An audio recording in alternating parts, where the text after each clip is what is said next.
Hello everyone, I am doctor Akanksha Sharma और आज हम माइलो पे डिस्कस करने वाले हैं ओरल केयर फॉर विमेन। कहते हैं कि poor oral health leads to poor overall health. क्यों?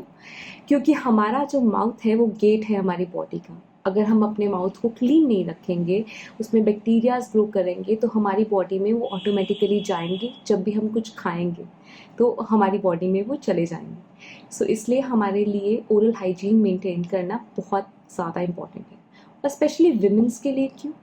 क्योंकि विमेंस की बॉडी में जो हमारी बॉडी में चेंजेस आते हैं, चाहे वो प्यूबर्टी हो, मेंस्ट्रुएशन हो, मंथली मेनोपॉज हो, प्रेगनेंसी हो, तो जो हमारी बॉडी में हार्मोनल चेंजेस आते हैं वो हमारी ओरल हेल्थ को बहुत ज़्यादा अफेक्ट करते हैं। सो इसलिए विमेंस में ये बहुत इंपॉर्टेंट है कि अपना हम ओरल केयर पूरा रखें। अब ओरल केयर में सिर्फ दांत नहीं आते, ओरल केयर में बहुत सारी और चीज़ें आती हैं, जैसे कि हमारी टंग, हमारी चीक, इनर चीक, हमारा फ्लोर ऑफ द माउथ, हमारा पैलेट। तो जो भी इन सब की प्रॉब्लम है, हमें उसको बहुत ज़्यादा ध्यान देना चाहिए। स्पेशली विमेंस में हम ओरल अल्सर्स बहुत देखते हैं। कहीं भी मुंह में कहते कि छाला पड़ गया है, ठीक नहीं हो रहा है, कि क्यों होता है, हम पहले उसके बारे में डिस्कस करेंगे। इसके दो कॉजेज़ हैं, एक है सिस्टेमिक और एक है लोकल। लोकल का है कि अगर आपका कोई शार्प टूथ है जो आप बहुत देर से इग्नोर कर रहे हो, या आपका कोई इम्पैक्टेड है, या कोई दांत बाहर की तरफ प्लेस है, तो वो क्या करता है कि जब हम अपनी चीख च्यू करते हैं तो कहीं ना कहीं हमारा गाल कट जाता है। अब वो जब परसिस्टेंटली चलता रहता है, ये सिस्टम बार बार कटता रहता है, तो अल्सर बनते हैं और वो हील नहीं होते। तो इसके लिए हमें बहुत ज़्यादा केयरफुल रहना पड़ता है कि हमारी ओरल कैविटी में कोई ऐसा शार्प टूथ ना हो, या ऐसी कोई प्रॉब्लम ना हो जो हमें बार बार अल्सर क्रिएट कर रही है। उसके बाद आपको इस चीज़ का ध्यान रखना है कि आपको अल्सर्स कब हो रहे हैं। कई फीमेल्स कंप्लेंट करती हैं कि ड्यूरिंग मेंस्ट्रुएशन जो टाइम आता है उसमें ओरल अल्सर्स होते हैं, that is hormonal mostly. And secondly, कई फीमेल्स कंप्लेंट करते कि हमें ना जी बस ठीक नहीं हो रहा है, अल्सर बार बार होता जा रहा है, होता जा रहा है। तो आपको इसके लिए देखना पड़ेगा कि आप कहीं कॉन्स्टिपेटेड तो नहीं हैं, या फिर आप में विटामिन बी की डिफिशिएंसी तो नहीं है, जो कि one of the major cause है फ्रीक्वेंट अल्सरेशन का। सो ये है हमारे ओरल अल्सर के बारे में। सेकेंडली जो हमारा आता है वो है केरीज। केरीज अगर आप रेगुलरली अपने माउथ को एग्जामिन करते हो या देखते हो, या रेगुलरली डेंटिस्ट के पास एवरी 6 मंथ या ईयरली चेकअप करवाना बहुत ज़रूरी है, और मतलब आपको करवाना ही चाहिए। क्योंकि हम लोग क्या करते हैं, जब हमें पेन होता है ना तभी देखते हैं अरे यहाँ पे तो हमारे केरीज है, यहाँ पे तो हमारा मतलब खड्डा बन गया है।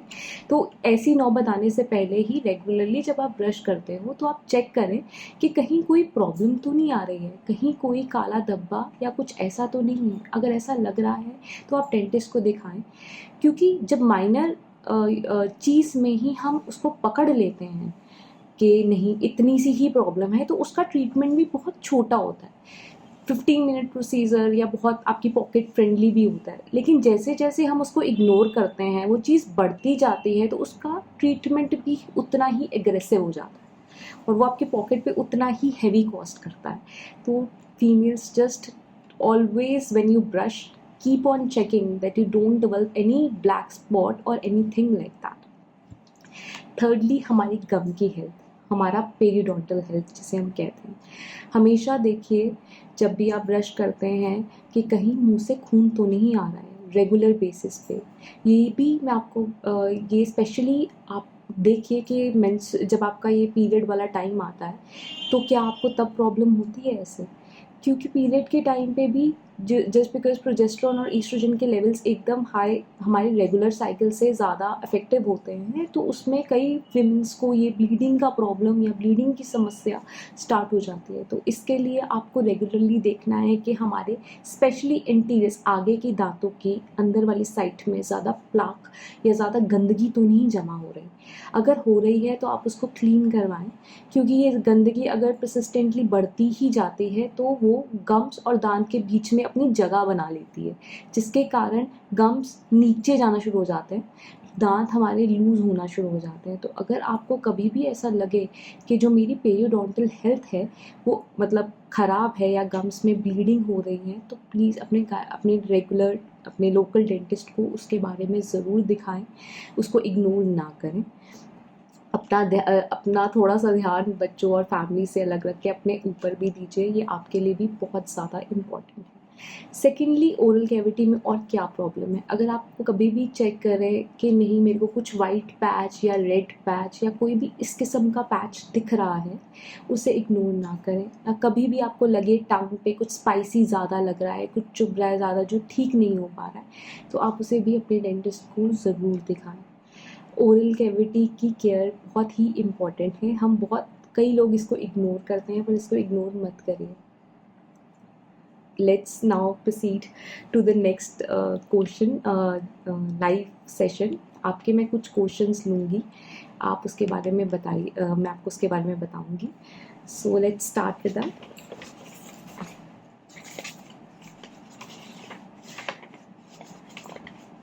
Okay, there is question related to pregnancy, that if I am pregnant, can I go to dentist? Of course, if you are pregnant, you can go to dentist.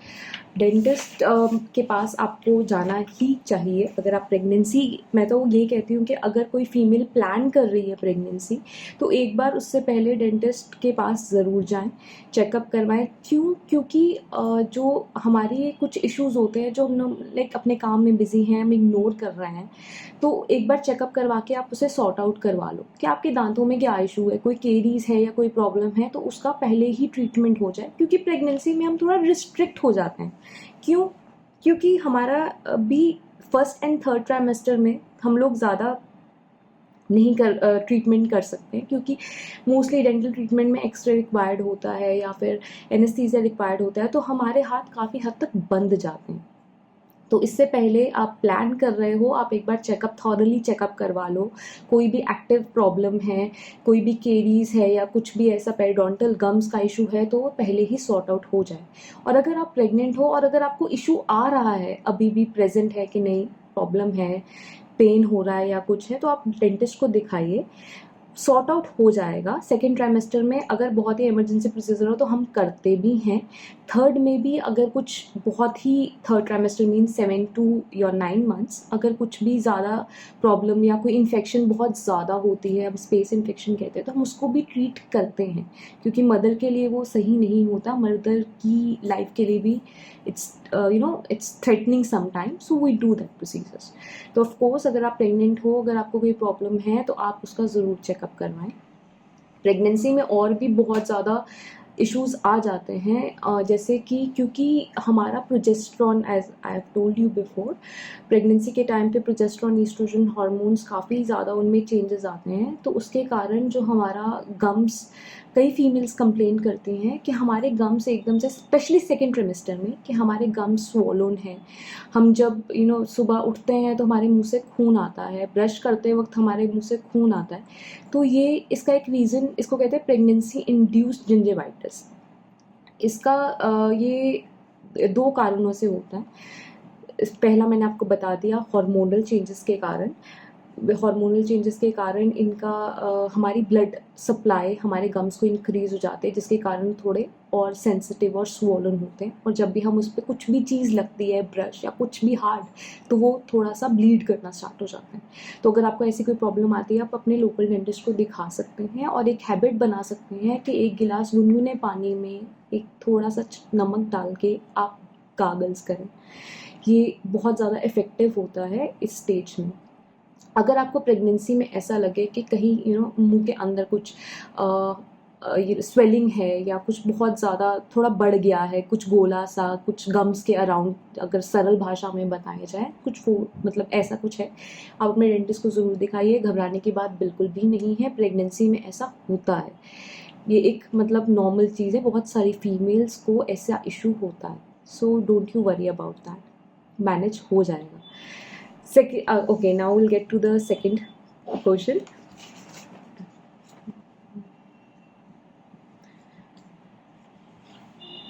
Okay, oral ulcers अगर हों तो कब तक, अगर ठीक ना हो तो क्या करना चाहिए? फाइन। देखिए, अगर तो आपका ओरल अल्सर, मुंह का अल्सर 3 हफ्ते से ज़्यादा है तो आपको डेफिनेटली डॉक्टर को दिखाना चाहिए। अगर एक अल्सर ठीक होने से पहले उसी जगह दूसरा अल्सर या उसके आसपास दूसरा अल्सर आए तो आप अपने डॉक्टर को ज़रूर दिखाइए। अगर अल्सर में कोई पेन नहीं है, आपने उसको बहुत देर बाद डायग्नोस किया कि अरे मुंह में ऐसे छाला था, तो आप उसको ज़रूर दिखाइएगा। It's really important. Oral ulcer को इग्नोर नहीं करना चाहिए। आपको अपने ब्लड टेस्ट भी करवाए। कई बार विटामिन बी, जैसे मैंने पहले बताया था, उसकी डेफिशिएंसी के कारण भी कंसिस्टेंट अल्सर्स होते हैं, कॉन्स्टिपेशन के कारण भी होते हैं। लेकिन अगर अल्सर ठीक ना हो तो आपको डॉक्टर को बिना और टाइम वेस्ट करे ज़रूर दिखाना चाहिए। Ulcers and the white patches too. Okay, now get to the third question is how many times should we brush? Twice. Specially pregnancy के टाइम पे तो आपको इसको मतलब बिल्कुल फॉलो करना है, क्योंकि प्रेगनेंसी के टाइम पे ऑफ कोर्स हमारी थोड़ा इम्यूनिटी डाउन हो जाता है, मोर प्रोन हो जाते हैं इन्फेक्शंस को लेके। सो आपको ट्वाइस करना है। एंड बी मतलब ये मेक श्योर कि जब आप रात का ब्रश करो तो उसके बाद आप कुछ भी ना खाएं, not even a glass of milk. Because ऐसे अगर लास्ट जो हमारा ब्रश होता है ना, इट्स वेरी इंपॉर्टेंट। अगर हम कुछ भी उसके बाद लेते हैं तो ऑफकोर्स हमारे मुंह में वो रहता है, जिसके कारण वो केरीज कॉज करता है या अदर प्रॉब्लम्स क्रिएट करता है। तो आपको लास्ट ब्रश मतलब नाइट ब्रश के बाद आपको कुछ नहीं खाना है। और करेक्ट वे ऑफ ब्रशिंग क्या है, हम लोग कैसे ब्रश करते हैं, ऐसे ऐसे फटाफट किया खत्म हो गया, ऐसे ब्रश नहीं करना है। आपको ब्रश ऊपर गम्स के टुवर्ड रखना है and then slight stroke movement से ऊपर एंड नीचे करना है। और उसके बाद जो ऊपर का सरफेस है, अक्लूजल सरफेस कहते हैं, उसमें आपको ऐसे ऐसे करना है। आपको हर एरिया सेगमेंट्स डिवाइड कर लीजिए आप, और उसके अकॉर्डिंग आपको ब्रश करना है। टंग ज़रूर क्लीन करनी है, it's very important. Mostly people ignore it, but आपको टंग ज़रूर क्लीन करनी है ब्रशिंग के साथ। सो ये हमारी टेक्निक है ब्रशिंग की। Okay, now the next question, what should I eat when I'm pregnant? And okay, you should consume 4 to 5 portions of food. आपको बार बार थोड़ा थोड़ा करके खाइए। वैसे भी ये रिकमेंडेड होता है, क्योंकि मोस्टली लोगों को, फीमेल्स को बहुत ज़्यादा प्रॉब्लम होती है, स्पेशली फर्स्ट ट्राइमेस्टर में बहुत ज़्यादा वॉमिटिंग का इशू होता है, जिसके कारण बहुत ही एसिडिक माउथ में रिफ्लेक्स आता है, बहुत एसिडिक इन्वायरमेंट क्रिएट हो जाता है। तो इसको मैं दोनों पर्पसेस आपको समझा देती हूँ। आपको मतलब ये ध्यान रखना है कि कोई स्टिकी फूड अगर आप खाएं या कुछ भी ऐसा शुगरी आइटम खाएं तो एक बार ब्रश ज़रूर करें, उसको क्लीन रखें, उसको ज़्यादा देर तक मतलब इग्नोर ना करें। And the food item you can eat fibrous food, you can eat like all apple, banana, जितना भी आप फ्रूट्स आपको पसंद है वो आप खाइए, क्योंकि प्रेगनेंसी में कुछ चीज़ें ऐसी भी होती है जो हमें बिल्कुल पसंद नहीं आती, बिल्कुल मन ही नहीं करता खाने का, और कुछ कुछ चीज़ें ही हमें अच्छी लगती है, तो आप खा सकते हो उनको। बट थोड़ा सा आपको ये ध्यान रखना है कि अगर आप कुछ भी ऐसा शुगरी या कुछ भी ऐसा ले रहे हो तो आपको साथ ही के साथ दांत क्लीन करने हैं। अब नेक्स्ट को इसका पार्ट है, आपको क्या एसिडिक इन्वायरमेंट, जो मैंने कहा, जिन फीमेल्स को फर्स्ट ट्राइमेस्टर में प्रॉब्लम आता है कि बहुत ज़्यादा वॉमिटिंग हो रही है या बहुत ऐसा इशू है, उनके लिए स्पेशली वो ध्यान रखें, एकदम वॉमिटिंग करके कुछ ब्रश या कुछ माउथ वॉश मत करो, 10 मिनट लगाओ, उसके बाद आप उसको नॉर्मल ब्रशिंग कर सकते हो। यहाँ पे आप क्लोराहेक्सिडिन माउथ वॉश नॉर्मली यूज़ कर सकते हो, इट्स कम्प्लीटली सेफ। आपको अंदर नहीं लेके जाना है, आपको सिर्फ रिंस करके फेंक देना है, ये आप फॉलो करिए। चलो नेक्स्ट क्वेश्चन,